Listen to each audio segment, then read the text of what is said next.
My girlfriend's Prince Charming came back and now she wants to break up with me, afraid that I'll cling to her endlessly. Like, yeah, she was dead serious. She even had her best girlfriends team up to hook me, saying, he's a lecherous guy. Easy to hook, cast once and he'll bite immediately. Bro. So, the top-tier seductive succubus tried to hook me and I bit, no hesitation. The beautiful pure school belle tried to hook me and I bit, yup. Even Prince Charming himself tried to hook me and I still bit, absolute menace behavior. In the end, the wealthy heiress broke down first. Staring hysterically at my flirty chat logs with her best friend, she shouted, over 800 pages in a single month. Are you an octopus? I said you were easy to hook, but not this easy. You bite any hook you see. Damn.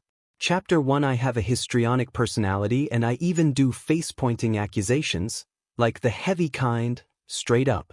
My motto, I must not let a beautiful woman feel sad. Period. My ideal, I want to give all the beautiful women in the world a home. No shame. So right after transferring into this noble school, I set my eyes on Willow, the rich young lady with a beautiful face. And I began pursuing her fiercely, full send. Although Willow has a sweet appearance, her temper is terribly bad, her mouth is extremely poisonous, and she is very picky, like next level. This results in her having top-level looks but very little luck with the opposite sex. Whenever the male students talk about her, they feel it's a pity and say Willow looks great, but unfortunately she has that mouth. Facts. On the first day I chased her, I experienced Willow's harshness. I told her I liked her. She didn't even look at me properly. She rolled her eyes and said, "Where did that dog barking come from?" The second time she told me to pee and look at myself in it. The third time she told me to go get a head replacement surgery. Brutal. But my pursuit of beautiful women is devout, ride or die.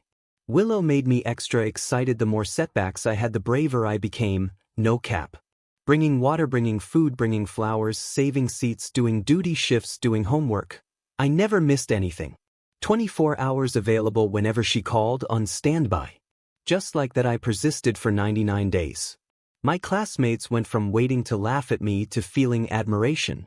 They all thought I was madly in love with Willow. But actually I just found it very challenging, low-key fun. One day after I traveled 20 kilometers in heavy rain to bring Willow the cake she liked, she crossed her arms, lifted her chin proudly and said, "You like me that much, then I'll reluctantly give you a chance." Finally. After we got together, Willow was very hard to serve. If the water was hot, she wouldn't drink it. If it was cold, she wouldn't drink it. If it was warm, she still wouldn't drink it. She wanted roasted chestnuts only when they were the hottest. Her sandwiches had to be cut symmetrically. And she remained sharp-tongued as ever. When I praised her beauty, she said I looked even uglier again. When I praised her outfit, she said I dressed like a beggar. When I praised her intelligence, she said, "It's not like you with your pig brain." Savage. Others asked me how I could tolerate her. But I only smiled without speaking. Willow's mouth was truly poisonous but also truly sweet, trust me. They only saw me being belittled and mocked by Willow. What they didn't know was that I was eating very well, real well. They didn't know that on the rooftop in empty classrooms backstage at the auditorium, Willow with a flushed face would lift her skirt slightly, revealing her long legs, her ears red, as she said, "This is your reward." They also wouldn't know what kind of scenery it was when Willow kissed by me until the corners of her eyes turned red, combined with her earth-shaking beauty. You have to know, a rose with thorns is especially fiery. Chapter 2. Originally I thought I could live these joyful days for at least a year. But unexpectedly Willow's Prince Charming appeared. Makoto. Just from hearing the name I knew he was a Prince Charming, main character vibes. When he appeared on the podium as a transfer student, his features were delicate, his eyes curved when he smiled, his expression gentle, and the girls below the stage screamed non-stop, going crazy. Even Willow accidentally knocked over her water cup when she saw him. If it were before, I would have already hurried to wipe every one of her fingers dry with tissues and then conveniently interlock our fingers. But I couldn't do that today. Because I was staring too. Isn't this that crunchy-voiced cross-dressing big shot, Orange, from the internet? There's always only one line in his video bullet comments. "Bro, you forgot again." Bruh. Willow raised her hand voluntarily to say she wanted Makoto to sit with her. You have to know, No one was ever allowed to sit beside her. Not even me. I could only sit in the row behind her. Seeing her like this, my heart skipped a beat. It's over. I haven't eaten enough yet and it's already ending. How could that be? I spent so much effort. Just the thought of not being able to eat someone that beautiful anymore made me feel unbearably anxious, panic mode. Just when I was grieving silently in my heart, Makoto walked over to me. He nodded politely and asked, "Classmate, is someone sitting next to you?" Who me? I didn't react, staring in confusion, but he gave me a gentle smile. At such close distance there was even a faint floral scent coming from him. "Bro, why do you smell so good?" No, what nonsense. I jolted upright and nodded vaguely. Then I saw his smile bloom and he quickly sat down beside me. Then he stretched out his hand toward me and said, "Then from now on please take care of me, deskmate." My God, why are his hands so white? Just as I was spacing out, a loud bang suddenly sounded in front of me. Looking up, I found Willow's face already bright red. I instantly sobered up. It's over.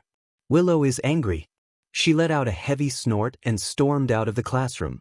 I hurried to follow her. Chapter 3. In the small grove, Willow glared at me angrily, cheeks puffed up, and said with dissatisfaction, "Why didn't you refuse him just now?" What the hell? Both of us are guys. What kind of jealousy is she eating? But I still skillfully put on my flattering smile and said, "Baby, I'm sorry, I don't know why he wanted to sit with me." After hearing my words, Willow's expression became even worse. She warned me coldly, "Don't you dare have any crooked thoughts about him. I'll be watching you. Recognize your identity. Do you understand?" Scary. Although I couldn't understand her logic, I nodded repeatedly like a good boy. Before I pursued Willow, I already knew she had a Prince Charming.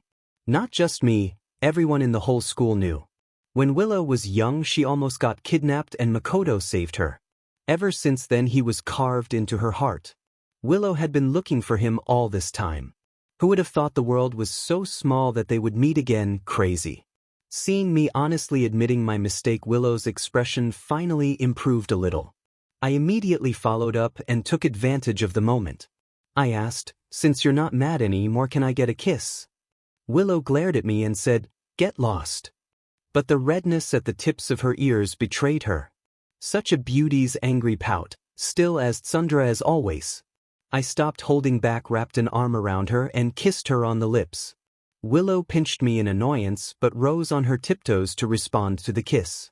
15 minutes later, with a very good mood and slightly swollen lips, I returned to the classroom. Great. Looks like I can still eat for a while longer. Chapter 4. But unexpectedly, Willow still wanted to dump me. In the VIP lounge of the school, Willow sat with her long legs crossed, drinking a hot beverage, queen mode. Sitting across from her were her two best girlfriends, the extremely beautiful school flower Freya and the top-level succubus of the school who had seen countless men, Sophia. "I want to break up with George." Willow was the first to speak. Just as I was about to push the door open, I froze when I heard that. Sophia frowned and said, "Are you sure?" Willow let out a cold snort and said, "I've found Makoto, so of course I can't keep entangling myself with George. Besides, we were just playing around from the beginning." Sophia spoke lazily, like, "George is that kind of simp, you know, it wasn't easy for him to finally win you over. How could he let go so easily?" Willow sighed and said, "That's why I want you two to help me. Go fish for George, make him take the initiative to break up with me." Sophia was shocked. "What? You want us to seduce your boyfriend?" She said, "I don't want to. I look down on that kind of simp." Sophia's expression was full of disgust, totally grossed out. Willow asked, "Then what about you, Freya?" Freya tucked a strand of hair behind her ear and said, "No interest." Willow let out a light laugh and said, "When it's done, that limited edition LV bag of mine will be yours. As for you, Freya, although I deleted hundreds of photos from my album, your ugly photos from middle school, I didn't delete a single one. After all, we're sisters. Keeping those ugly photos for you is my lifelong duty. You wouldn't want your crush to see them." After saying that, Willow looked completely confident, like she had it all locked in. "Sure enough," Sophia said in delight. "Willow, you really know how to control people." "I agree. Forget George. If it were a dog, I could make it fall in love with me." Freya tightened the pen in her hand nervously. She said anxiously, "No. You're not allowed to show those to anyone." Willow smiled knowingly. She spoke casually, "Don't worry, he's lustful, easy to hook. One hook and he'll bite." Outside the door, upon hearing this, I clenched my fists, my arms trembling. There's actually such a good thing. I walked to a place with no people before daring to laugh out loud. Damn. Although Willow was the best among the best, Sophia and Freya were no worse. Freya's face was beautiful like a celebrity, and the tear mole under her eye was absolutely stunning. As for Sophia, she could be called a top-level succubus. Her 36D fiery figure was full of wild charm. Let me be straightforward. Back then, when I approached Willow, it wasn't only for her face. It was also for these two. Being in the right place gives you first pick. I originally planned to deal with this one and then the other. I didn't expect them to plan to come together. Since that's the case, I can only accept all of them, with tears of joy, no cap. After I returned, I happily waited for Sophia and Freya to come fish for me. My face carried a smile all day long. When I saw Willow, my smile became even brighter. "Thank you, Goddess of Mercy." Willow looked at me with disdain and said, "You're this happy just from seeing me?" I nodded vigorously and said, "Wife, I really love you so much." She rolled her eyes and said, "So useless." Chapter 5. Willow's lips curved slightly. She lowered her head and sent a message in the group chat. Maybe he's not that easy to fish after all. Chapter 6. At night, I tossed and turned, too excited to fall asleep. I kept guessing who would come fish for me first. Originally, I thought it would be Sophia. After all, her personality was bold and unrestrained. But unexpectedly, the next day at school, Freya stopped me in the hallway. Her expression was a little unnatural as she said, "Classmate George, do you want to study with me?" I was a bit surprised. So direct, not even trying to disguise it. I didn't expect Freya to be the straightforward type, and also so pure, like damn. After she finished speaking, I didn't respond. I did it on purpose. I wanted to see what other tricks she had. Sure enough, because I didn't speak for a long time, Freya grew a little anxious. A moment later, she suddenly stiffened her lips into a forced sweet smile. Then, with her voice pinched into a soft coquettish tone, she said, "Shall we study together, hey, classmate George?" Where did she learn this move, hard fishing? Seriously. Seeing that I remained unmoved, she panicked a little. I watched her flustered expression with great interest, her long lashes trembling lightly, her lower lip tightly pressed, her beautiful eyes misty as if she might cry in the next second.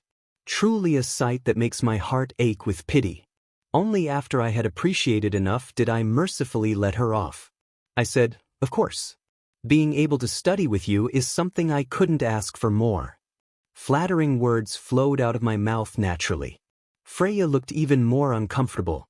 She hurriedly said, "See you after school in the library." In a very good mood, I walked into the classroom and sat in my seat. Makoto had already arrived. When he saw me, his eyes curved as he handed me a bag of cookies and said, "George, I made these at home yesterday. I brought them for you." I politely expressed my thanks. Strangely, ever since Willow and Makoto reunited, Makoto hadn't shown much reaction. Even when Willow brought up the past to him, he only responded lightly, "Some things I don't really remember clearly, but it's nice to see you again." His attitude toward Willow was lukewarm. Toward me, however, he was quite enthusiastic. He always invited me to eat and play games together. I once said his computer setup was pretty good. He directly ordered another one and gave it to me. He said, "So when we play together, you won't drag me down." I once said his videos looked good. He smiled and asked, "Which one do you think looks the best?" I said, "The one where he cosplayed as the bunny girl maid." On the spot, he joked, "Want to see it? Then come to my place, I'll wear it for you." Good Lord, if I didn't know he had a normal sexual orientation, I would have suspected he was fishing for me. Gotta admit, his technique is impressive. Dangerous. My orientation almost shifted. But I forgot Willow was sitting in front of me. After seeing Makoto give me food, she immediately became displeased and snapped at me, "Are you trying to starve me to death?" I instantly pulled out a sandwich from my bag and said, "Baby, the egg is still 70% cooked, ketchup filled to the top, no lettuce." Willow gave a small approving nod. Then I turned my head and handed another one to Makoto, saying, "Bro, this one's for you." Makoto accepted it, his eyes bending with a smile, then he even glanced at Willow and tilted his head slightly at her. From the corner of my eye, I saw that Willow's face had already turned completely dark. I stiffened at once. Crap. If Willow misunderstands that I like men and thinks I'm trying to steal Makoto and then refuses to introduce me to her beautiful girlfriends, what would I do? That absolutely cannot happen. After surviving the whole day in the cracks between danger, I finally made it to the end of school. I headed straight to the library. Our school's library has independent rooms. Freya is the top student of the grade, so she has a room of her own. I hummed a tune as I pushed open the door. Freya, wearing a pleated short skirt, was sitting very properly at the desk. When she saw me, she looked a bit nervous, her hands and feet at a loss, completely pure and innocent. I whistled silently in my heart. When I walked over and sat beside her, I pretended to accidentally touch her thigh. I immediately felt her tremble lightly. I opened my book, then spoke with an annoyed tone. I didn't really understand this part. "Freya, can you lend me your notes to take a look?" Freya silently handed them over. I smiled at her, and when I took them, I accidentally grabbed her hand. She withdrew instantly like she had been shocked by electricity. Her cheeks flushed red in an instant. I had long heard that Freya was only interested in studying and had zero male presence around her. I didn't quite believe it before. But seeing her now, it really couldn't be truer. Letting a pure abstinent Highling Jihua wear a super short skirt to fish for people, what difference is there from forcing a good girl into prostitution? Willow, you really do all kinds of good deeds. For the rest of the time, Freya earnestly explained her notes to me, and I earnestly stared at her. She didn't dare look at me, her voice trembling, and each time she finished a section, she would stutter and ask whether I understood that part. I would nod with a thoughtful expression. Thinking I got it, she continued, until finally she lifted her eyes and carefully asked, "Did you understand?" Only then, under her gaze, did I firmly shake my head. I smiled and said, "I'm sorry, Freya. With you sitting right next to me explaining the problems, I can't concentrate at all." I intentionally acted spoiled. Freya's cheeks turned rosy as she trembled and said, "Then I'll explain it again." Halfway through studying, I deliberately slacked off that I threw down my pen, slumped back in the chair, and said, "I have no motivation, Freya." Freya paused her pen and asked dully, "Then how can you have motivation?" I had been waiting for that question. I suddenly leaned close to her. I said, "Freya, your legs are really white." Freya was startled, and after hearing my words her face instantly flushed all the way to her ears. She gripped her pen tightly. In a soft voice she said, Don't, too close." Her voice was so low it was almost inaudible. I asked, "Then you kiss me once." Another heavy blow. Freya snapped her head up. Her pen scratched a line across the notebook. She asked in surprise, "What?" I shrugged and said, "You asked how I could have motivation, right? If you kiss me once I'll have motivation." I raised an eyebrow at her. After hearing my words, Freya's eyelashes trembled non-stop, her eyes dodging. Her lips moved, but she couldn't say a single word. Her whole face was completely red. Suddenly she closed her eyes as if making some huge decision. She said, "Oh." Then, eyes closed, she leaned toward me. However, just as our lips were about to touch, I pushed her away forcefully. I said righteously, "No, I was just joking and you really kissed me. You know I have a girlfriend. Are you trying to be the mistress?" Freya froze on the spot, completely at a loss. But I smiled and said, "Forget it. Just don't tell Willow about this. Let's make it our little secret." Only then did she react. She stood up, not daring to look at me at all. She stammered, It's getting late, early, I'll go first." After saying that, she ran away so fast she even forgot to pack her books. Watching her panicked silhouette, I whistled in my heart again. Lowering my head, I added a note to her contact on WeChat, "Very white, blushes after one kiss." Before bed I even sent her a few ambiguous stickers. I made sure she wouldn't sleep tonight. Chapter 7. After that day, maybe because I teased her too hard, Freya didn't dare contact me for several days. But I wasn't in a hurry, because something even more fun appeared. Sophia, wearing a black bodysuit, her long legs crossed, the obsidian earring on her left ear shining dazzlingly under the sunlight, was waiting for me at the school gate. She said Willow asked me to send her home. I looked her up and down thoroughly, and finally sighed in my heart. Black bodysuits truly deserve to be called the hottest clothes on a woman. Sophia brushed her long hair to one side, showing me a charming smile. She said, "Then I'll trouble you." After speaking, she didn't wait for my reply and directly hopped onto the back seat, immediately wrapping her arms around my waist. All the way I pretended to resist and tried to keep my distance, even attempting several times to push her arms away. But she ignored everything and held me tighter, even pressing her face against my back. I could feel just how full her figure was. So where she couldn't see, my smile curved wildly. When we arrived, her legs went weak and she fell into my arms.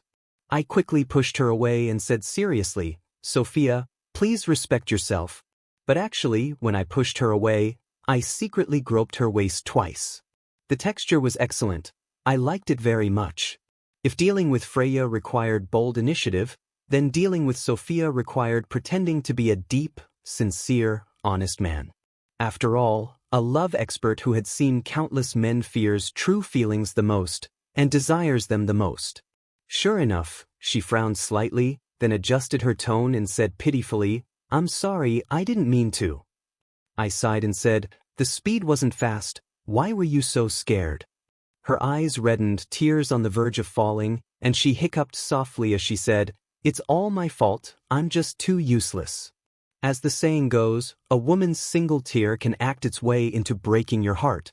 I wiped her tears while apologizing to her. Seeing me flustered, she finally put away her tears and smiled at me. She said, "Actually, I brought you dinner too." Saying that, she took out a lunchbox from her bag and handed it to me. Her gaze lingered softly on me as she said, "I don't know if it suits your taste." But just as she thought I would definitely be moved, I instead said with great emotion, "How could it not suit me? As long as it's something Willow made, I'm touched." This is the first time Willow has cared about me. More destructive than true sincerity is sincerity wrongly given to a scumbag girl. At my words, Sophia froze for a moment. She said she was going home and told me to leave quickly too, then ran off in a hurry. From that day on, she asked me to send her home every day and prepared dinner for me daily. And every day I showed her how much I liked Willow, even asking her for advice on how to make Willow happier. Until finally she couldn't help asking why I liked Willow so much. I took the opportunity to smile bashfully and started making things up. I said my family wasn't well off, that I came from a single-parent household. In order to attend this school, my mom sold our cattle and sheep. Actually, I didn't lie completely. They were sold. I just didn't mention that my family had 2,000 cattle and sheep. I said that when I first arrived here, no one looked up to me. They all disliked me for being a rural person. One day I was very hungry but had no living expenses left. It was Willow who gave me her meal so I didn't starve. When I said this, my expression was endlessly sincere. But Sophia's expression grew solemn, because she knew the real reason Willow gave me that meal was to humiliate me. Willow thought the food tasted awful. After taking a bite and saying even feeding a dog would be better, she gave it to me. A flash of guilt passed over Sophia's face. She never expected I would like Willow because of that incident. That day, under the condemnation of her conscience, she ran away again. Chapter 8. After that, I escalated even further. I intentionally pretended to have a hypoglycemic episode. She asked me what was wrong. I said Willow's birthday was coming up and I needed to save money to buy her a gift, so I could only afford one meal a day. Sophia looked completely incredulous. She said, "Then all the money you used to chase her and buy her things came from this?" I nodded. I said I just wanted to make her happy. After I said that, guilt and sympathy surfaced on Sophia's face. Her expression turned extremely unpleasant. But I acted like I didn't see it and kept asking her whether Willow would like this. I stared at the pricey bracelet on the screen. Sophia couldn't hold it in anymore. She snatched my phone away and snapped, "She doesn't need stuff like this from you. She won't even care.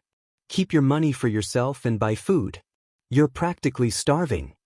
Seeing how worried she looked, I knew I had succeeded. Sophia had started to feel sorry for me. What was that saying again? Right? When a woman starts feeling sorry for a man, he's doomed for life. So how could I not let her properly fall into that doom? I grabbed my phone back and for the first time lashed out at her. "Even if you're Willow's friend, you can't talk about her like that. Willow is different." After that I turned around and walked away. Sophia stood frozen there for a full hour before she finally left. The next day she started bringing me breakfast. I firmly rejected it. It was time to put her on ice for a while, let her feel anxious and restless. And it was also time to coax Willow. Chapter 9. During PE class I couldn't wait. I pushed Willow into the equipment room. Hooking her arms around my neck, she scolded me for being so impatient. I didn't bother talking. I grabbed the back of her neck and kissed her directly. When the kiss grew heated, Willow's eyes turned slightly red. Just as I was savoring this rare sight, I noticed Freya through the crack in the door. I had come in too quickly earlier, so the door wasn't fully closed. I didn't expect such a pleasant surprise. Thinking of that, I felt a surge of excitement. So I deepened the kiss even more aggressively. The next second Willow pushed me away, looking overwhelmed. Tilting her head back, with a soft pleading voice she said, "George, you're too intense. I can't breathe." I knew that right now, with her teary eyes and flushed cheeks, Willow looked irresistibly enticing. Not only was it driving me crazy, this was also the kind of sight that could completely shake a pure innocent girl. Especially since people have associative memories. Freya, at this moment, would definitely be reminded of that accidental kiss from before. Memory comes with touch and scent, so of course I had to help her relive it a little. Seeing Willow beg, my gaze darkened. I pulled her back into my arms and cupped her face, kissing her urgently again. I laughed and said, "Silly girl, after kissing so many times you still don't know how to breathe. I'll teach you." Willow's little gasp was swallowed by the overwhelming kiss. At the same time I intentionally looked toward the door. The moment I lifted my eyes, Freya panicked and ran away. I laughed inwardly and then continued taking over the territory without restraint. After leaving the nurse's office, I sent Freya a message. I told her to meet me in the library after school. I had something to say.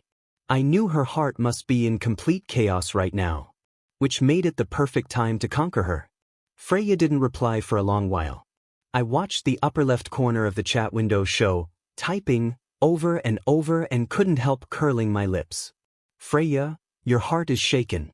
After a long time she finally replied with one word, "Okay." Satisfied, I put my phone away. Chapter 10. In the lounge, Willow was in a great mood. She asked, "It's already been half a month, how's the progress?" Freya glanced at Willow's slightly swollen glossy lips and slowly lowered her head. She unconsciously tightened her grip on her sleeves. Her mind was filled with the scene from moments ago. George holding Willow by the back of her neck and kissing her forcefully while Willow's eyes turned red at the corners, softly acting spoiled toward him. A sudden itch bloomed in Freya's heart. She couldn't control herself from recalling that kiss from before. Even though it had been brief, she really wanted to try it again. Just once. When she realized what she was thinking, she shook her head violently. Willow looked at her in confusion. Freya forced herself to sound calm as she said, "I've made no progress. Ask her instead." Sophia had been sitting there all afternoon with a dark expression, silent. Hearing Freya's words, she let out a heavy, annoyed snort. She didn't know why, but seeing Willow irritated her. Her mind replayed the affectionate look George had whenever he mentioned Willow. The more she thought about it, the angrier she got. She spoke with a bitter, sarcastic tone. "He's practically obsessed with you. How are we supposed to get a chance?" Hearing that, the corners of Willow's lips lifted slightly. She blinked and said, "It's not like I want this. I guess my charm is just too much. You two can try harder. My birthday is next month and I want to confess to Makoto.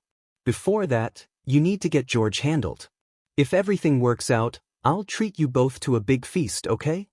Upon hearing that, Sophia was the first to stand up abruptly. She bit her lower lip and said, "Got it." Then she slammed the door and left. Willow blinked, surprised. She asked confused, "What's she mad about?" Freya stood up without saying a word. She turned and left as well, leaving Willow completely baffled. She thought, do they really hate George that much? Sure, George was a total simp for her. But it wasn't that annoying, right? Forget it. Maybe she had wronged them. It was George's fault for liking her too much. Since that was the case, she might as well be generous and help them out. Thinking of that, she sent George a message. "My parents won't be home this weekend. Come to my place." Chapter 11. Seeing Willow's message, I replied with okay. Then I pushed open the door to the study room in the library. Freya sat properly at the desk, still wearing her white short-sleeve shirt and pleated skirt. But her eyes were different. From the moment I walked in, her gaze clung to me like a shadow. When I reached her, her body began trembling slightly. I smiled and said, "Didn't expect you to actually come. Great, I'm saved." The next second I took out a set of math practice tests and said, "Don't just sit there stunned. Isn't there a quiz coming up? Let's hurry and study."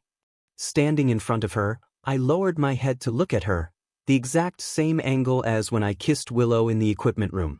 Freya pressed her lips together, her voice tightening. "You asked me to come, just to study?" I nodded. A flash of disappointment crossed her eyes, like something inside her had suddenly dropped. She let out a very soft sigh but still obediently lowered her head and started working on the problems. Meanwhile, I occasionally leaned close to her. When passing her the papers, I deliberately brushed her hand. At first she recoiled like she had been shocked, but later, she lightly brushed back. I pretended not to notice, until she clearly unsettled asked me how to solve a question.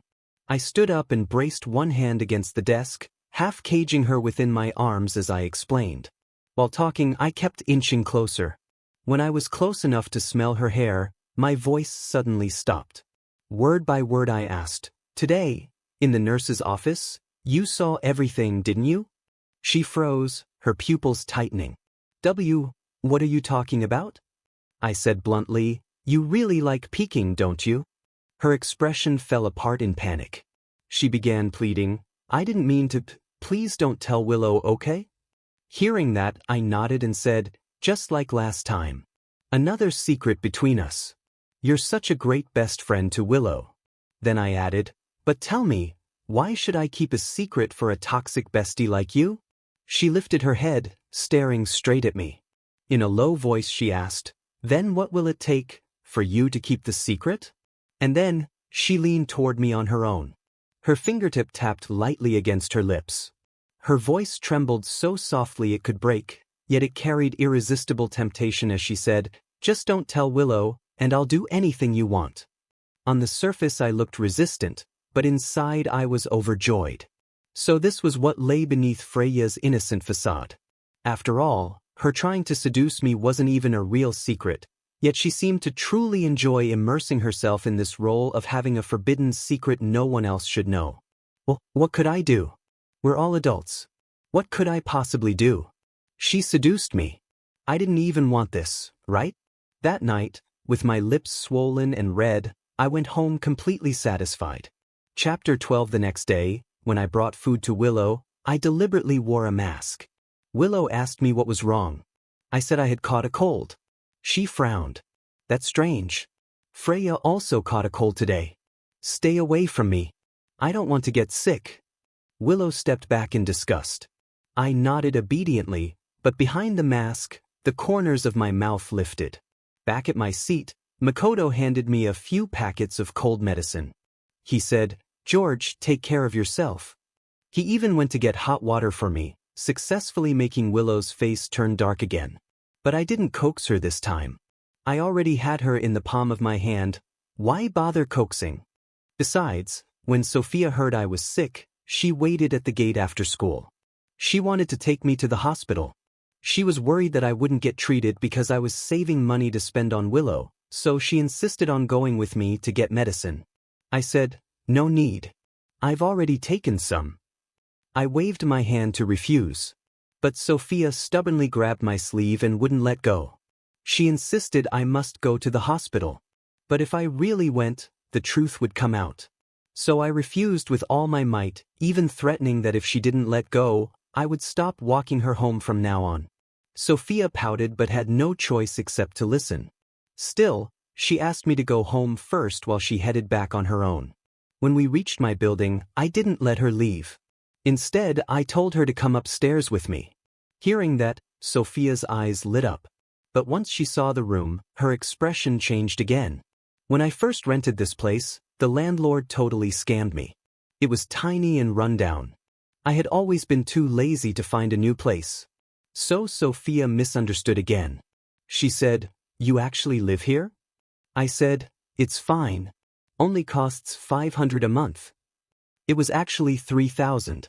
Thinking about it made me curse the landlord in my heart. Sophia didn't say anything. Then, puffing up angrily, she said, "You're sick. You can't stay in a place like this. I'll book you a hotel." The moment I heard that, I rejected it immediately. The hotel? No way. To win over a rich girl like Sophia, you have to create memorable moments. The more pitiful the better. So I collapsed dramatically onto the bed and pretended to faint. Sophia poured water and brought it to my lips. I pulled down my mask slightly and drank a few sips. She noticed my lips and asked suspiciously why they were so red and swollen. Without blinking, without changing expression, I lied and said it was because of the cold and internal heat. Sophia believed it completely. Her eyes filled with even more worry. I pretended to lie down to sleep. When she was about to leave, I grabbed her. I said, "Mom, stay with me, okay?" At that moment, I almost burst into laughter. I could feel Sophia freeze. But the next second, she softly hummed in response, lifted the blanket, and carefully lay down beside me. I naturally pulled her into my arms and let my hands wander over her. With my eyes closed, I couldn't help marveling inwardly. Eating this well. Am I going to get smitten by karma someday? I heard Sophia's breathing turn rapid, but she didn't dare move. She could only stay tightly held against me. Luring decent women into a life of vice and persuading women of the night to turn over a new leaf. Turning the pure-hearted into perverts. Turning the perverted into the pure-hearted. George, well done. I praised myself in my heart. Chapter 13. The next morning, I apologized to Sophia with a look of deep remorse. I begged her not to tell Willow. Even though nothing had actually happened, even though I had mistaken her for someone else, Willow would still get angry if she found out. Sophia bit her lip and nodded her face extremely unpleasant. And starting from that day, I began my wonderful routine: Willow in the morning, Freya at noon, Sophia at night. Freya learned quickly. She could already kiss me with ease, matching my pace effortlessly. Sophia, on the other hand, grew increasingly gentle with me. She took charge of all 3 of my meals and even gave me financial support from time to time. On WeChat, I chatted with one girl after another. Eventually, both of them couldn't hold back and confessed to me. And I gave both the exact same reply: "That won't do. You two are Willow's best friends. What we're already doing is betraying her." Hearing that, Freya would kiss me over and over, using the excuse to ask again and again whether I loved her or loved Willow. I acted terribly conflicted. Sophia, meanwhile, kept bad-mouthing Willow, saying she was more suitable to be my girlfriend, that Willow was just a toxic girl who didn't deserve me. I knew then both of them were completely in love with me. So how could I not leverage this for my own benefit? I intentionally mentioned in front of Freya that a certain seductive streamer's revealing outfit looked amazing. The next day, she showed up in a lace-trimmed maid outfit, blushing as she said, "Don't look at anyone else. Only look at me." That day, Freya's lipstick ended up completely smudged. She even allowed me to take photos of her. It was amusing. She had originally tried to bait me just to get me to delete a picture. But now she willingly let me take as many photos as I wanted. Later, I casually mentioned to Sophia that I really wanted to see Willow wearing an apron while cooking for me. That night, she went completely braless under an apron and cooked 4 dishes and a soup in my kitchen. She pressed my hand to her chest and said in a seductive voice, "Willow doesn't have a figure like this. Dump her.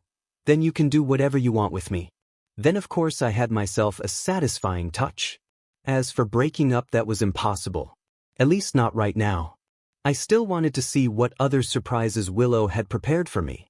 Soon the weekend arrived. Fully prepared, I headed to Willow's villa. But when I knocked, it was the butler who opened the door. There was no sign of Willow. At that moment I received a message from Makoto. He wrote, "Bro, come to the second floor. I have something to tell you." I was a little surprised. Willow invited Makoto today as well. Filled with confusion, I went upstairs. The moment I saw Makoto, I opened my mouth to speak. But he raised his hands, signaling me to stay silent, and gestured for me to come closer. I tiptoed toward him. His expression was serious as he motioned for me to look through the crack in the door. I didn't understand until the voices inside drifted out. It was Willow. She said, "What is wrong with you two? Why hasn't he taken the bait yet? Forget it, I'll have to help you again." She continued, "George can't handle alcohol. Later drink more with him, get him drunk and set things up. I want to spend some alone time with Makoto." Then she said, "Makoto is unbelievable. If he hadn't heard George would be here, he wouldn't even have come tonight." After Willow finished, Sophia let out a cold snort. Freya rolled her eyes and said coolly, "Got it." Hearing that, everything clicked for me. Makoto thought I was Willow's simp, obliviously being played by her, so he brought me here to expose the truth about this manipulative girl. Right now he was filled with righteous fury, as if he wanted to kill Willow with his glare alone. Gritting his teeth, he whispered, "Toxic girl." Then he patted my shoulder firmly. He said, "George, don't lose your dignity. Pull yourself together, I'm definitely helping you with this." Seeing his united front expression, I was moved to the point my eyes nearly teared up. No wonder he was the Prince Charming. He really was loyal. With righteous anger he growled, "Today I'll get justice for you." I said, "What, wait." However, in the next second Makoto kicked the door open with a bang. He started cursing, "Willow fuck." Chapter 14. There I was staring back at the three people inside the room, 8 eyes meeting mine. I wasn't prepared for this. My mind raced trying to think of a plan. Makoto dragged me forward right in front of them. Freya and Sophia both had panic written all over their faces. Only Willow panicked for a second before regaining her composure. She lifted her chin defiantly. I wasn't even finished admiring him when Makoto turned around and slapped Willow a second time. He yelled, furious, "We heard everything just now. You really are AF asterisk asterisk asterisk a disgrace, lying to George, teaming up with your best friends to set him up. Aren't you just bullying an honest guy? Your chest isn't even as big as mine, and you think you can date me? Who the hell do you think you are?" Makoto's barrage of insults was so perfect I nearly applauded. "Bro, when did you become this good at scolding people?" Willow stared at him in disbelief, covering her face. She stammered, You changed. You weren't like this before. You always helped me, saved me, protected me." Makoto looked at her with utter disgust. "Save you? That was because my values weren't twisted yet. Even if it were a stray dog, I'd still try to help it. But a toxic girl like you, the kind no one wants, why would I ever want you?" Then he turned to me and said, "George, I'm always on your side. Finally, my cue." I pinched my thigh hard and instantly my eyes reddened, tears falling. My hands trembled as I pointed at them one by one. Through clenched teeth I said, "All of you." Freya and Sophia wore faces full of guilt and grievance. "George, listen to me. Let me explain, George, it's not what you think." Willow didn't even dare to look at me. I continued the performance wholeheartedly. I said with deep heartbreak, "I loved you so much and you betrayed me like this. I thought your best friends had finally accepted me. I tried so hard to impress them, to get along with them. Willow, what do you take me for in your eyes? Am I just a clown?" The more I spoke, the more emotional I became, until I finally erupted. "From today on, we're done. We will never see each other again. Not for the rest of our lives." Then I stormed out, slamming the door. Makoto shot them a murderous glare before following me out. Freya and Sophia rushed after us. They kept calling my name behind me. I pretended not to hear, running all the way until I reached an empty place. Then, expression completely blank, I wiped away the tears. Faking deep affection is really exhausting on the eyes. Chapter 15. After that night, Freya and Sophia's guilt toward me reached its peak. They kept sending message after message, apologizing, begging for my forgiveness. Freya said she knew she was wrong. She admitted her intentions weren't pure at the beginning, but later, she truly fell for me. She said she had never dated anyone before, that I was her first. She begged me to give her another chance. When she said this, she was kneeling in front of me, her face full of grievance. I lifted a basin of water and poured it over her head. In an instant her clothes were soaked, revealing her tight and tempting curves. But she didn't resist at all. Water slid down her face, down her body, yet she only looked up at me with unwavering devotion. I was thrilled inside, a beauty soaked to the skin. But on the surface I was full of fury. I said, impossible. Absolutely impossible. It was you. You shamelessly seduced me, lured me into making mistakes, you made me suffer endlessly in guilt. She panicked and grabbed my clothes. I know it's my fault. Everything is my fault. A breeze blew past, making her shiver. Her lashes trembled, her lips flushed. A beautiful sight. After admiring it long enough, I pried her hands off and turned to leave, leaving her in utter despair. Sophia was no different. She even brought a belt. Right in front of me, she slowly slid off her coat, then knelt down. She said, as long as you forgive me, you can do anything you want to me. I held the belt and lifted her chin with it. She obediently raised her head. The girl who was usually proud and dismissive now looked completely meek. Choking up, she said, as long as you like it. I had never looked at her figure from such a close distance before. She was impressively built. I suddenly threw the belt to the ground. I said, a belt is for disciplining dogs. I don't use it on people. Sophia panicked. So she started hitting herself with it. Red marks spread across her back. The pain forced little cries out of her. I pretended to look heartbroken, but inside, I was exhilarated. Just a little more. When she was covered in marks, I finally shouted, enough. Don't appear in front of me again, and with that I left without looking back. As for Willow, she didn't come to apologize. But she constantly had people checking on my condition. Every time I acted like I couldn't eat or sleep, devastated by heartbreak. I even looked at her photos with a face full of longing.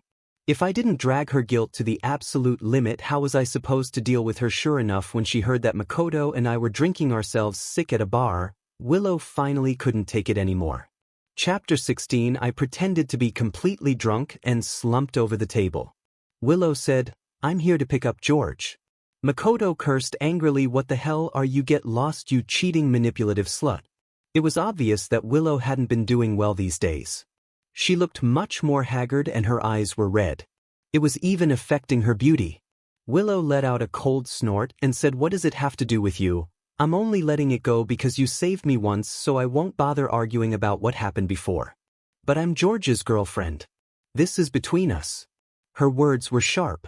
I clicked my tongue inwardly, still as disobedient as ever.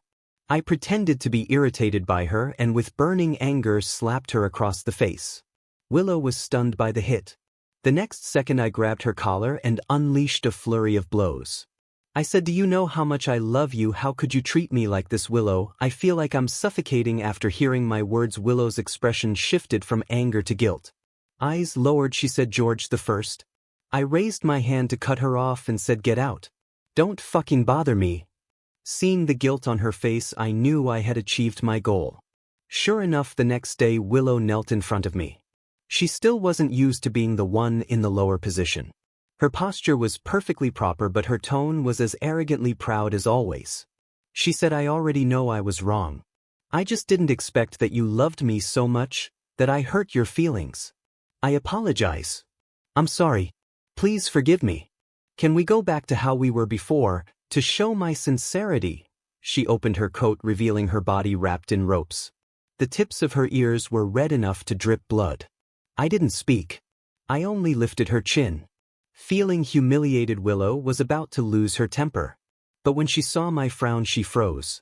I leaned down slightly, my voice low. Willow, I think you've misunderstood something. You're the one begging me now. I used to love that pretty face of yours the most, so I tolerated your bad temper. But after you let those girls flirt with me, I realized, Freya and Sophia are both sweeter than you. And most importantly, just like you, they have beautiful faces. So, Willow, where exactly is your advantage? Hearing this, Willow couldn't keep pretending anymore. She wrapped her arms around my neck and leaned in. She said, I can change. I can change everything. Ever since we broke up these couple of weeks, I've been miserable. Please don't abandon me. Willow looked desperate. She said after you left that day I realized I was wrong. I never actually liked Makoto. I just mixed up gratitude with affection. The one I like is you, it's always been you. Please have mercy on me. Forgive me, okay. Willow began kissing me, her eyes filled with pleading. Seeing her like this, a part of me felt satisfied. But another part felt bored. She was far too easy to win back. With that thought I shoved her to the ground. I stood up and delivered my cold verdict. I won't pity you and I sure as hell won't forgive you. Willow collapsed onto the floor in pain. Chapter 17. Starting from that day, the three women began circling around me all day long. They competed to bring me water and meals. They even sent me seductive photos from time to time. While I enjoyed the visual feast, I also verbally humiliated them. Yet they relished it. Honestly, I should thank Willow. She opened my eyes completely. She made me realize that manipulative girls like them should be treated exactly this way. Watching them panic every day, scrambling for ways to please me, was simply exhilarating. Until my birthday. With flawless makeup, the three of them ran into each other in my house. Seeing Freya's black lace cutout lingerie and Sophia's transparent apron, Willow practically jumped in anger. She protested, "What are you two doing here? I never told you to keep trying to seduce him, and what the hell are you wearing? What decent woman dresses like that?" Then she suddenly processed what was happening. She frowned and said, "You two are trying to steal my boyfriend." Sophia rolled her eyes and said, "Steal? You're the one who told us to bait him in the first place. You're really terrible at this, yet you love playing the game." Freya let out a small derisive hum and said, "If you hadn't exposed yourself, George would have fallen for me already." Her gaze toward Willow was icy. Willow was shaking with anger as she said, "You're my best friends and you still stab me in the back like this. Get away from him. Stop seducing George." Freya said, "You shut up first. George clearly likes me the most." Sophia looked at me with soft watery eyes and said, "Has he ever opened up his heart to you, told you about his family? Did he ever call you mommy? Only I truly stepped into his lonely heart." Freya snapped back, "Lies. He told me I'm gentler than both of you. He should like me the most." Panicking, Freya pulled out her phone to prove it. Sophia immediately took out her own phone as well. "You're the one lying. I have screenshots too." As they spoke, they suddenly realized something. All three turned to look at me. Willow was the first to break. Hands on her hips, she said, "George, didn't you say you only liked me? What is all this?" Freya and Sophia also stared at me full of hurt. In the end, Willow, face dark with fury, dragged me into the bedroom.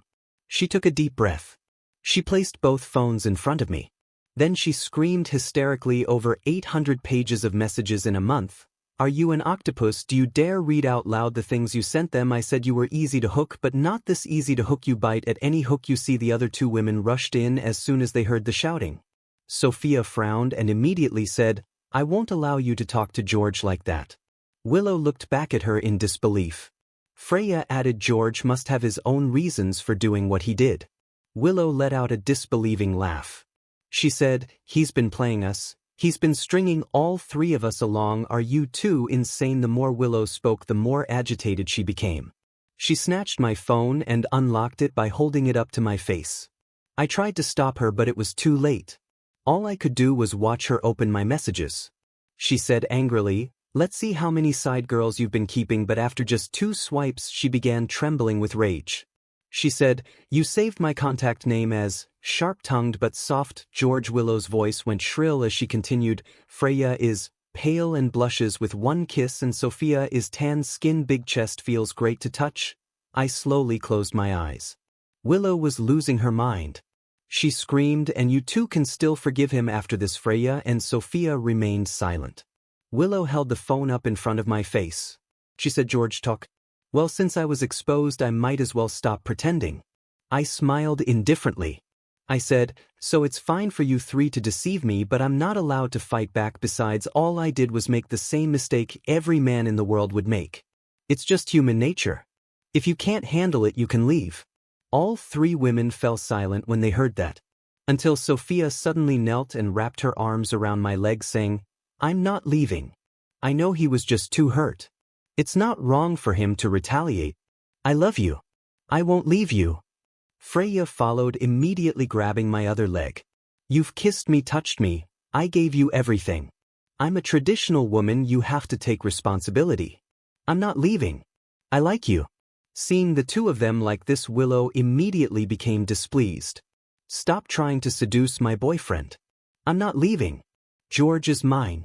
It's all your fault. You two shameless flirts kept tempting him. That's why he did something wrong. Get lost, both of you. Willow pushed them aside and knelt in the middle. The three of them knelt on the ground looking up at me with anxious eyes. Honey, who are you choosing? They waited nervously for my decision. But I only laughed. Choose? There was nothing to choose. Thanks to Willow, I finally realized there were far more possibilities than I'd ever imagined. I used to be too naive. Now that I knew there was an entire forest in front of me, why would I hang myself on just 3 trees? I pulled my hand back, stood up, and straightened my clothes. Then I tossed out a light, effortless sentence, let's see how you all perform. After saying that, I left without the slightest hesitation. Recently, I added a new pretty girl on WeChat. We had arranged to have dinner today, and she was going to tell me about her family background. As someone as honest and kind-hearted as I am, how could I possibly let her cry alone with no one to comfort her? With that thought, I didn't look back even once. Behind me came anxious shouts. Whoever it was, it simply didn't matter anymore.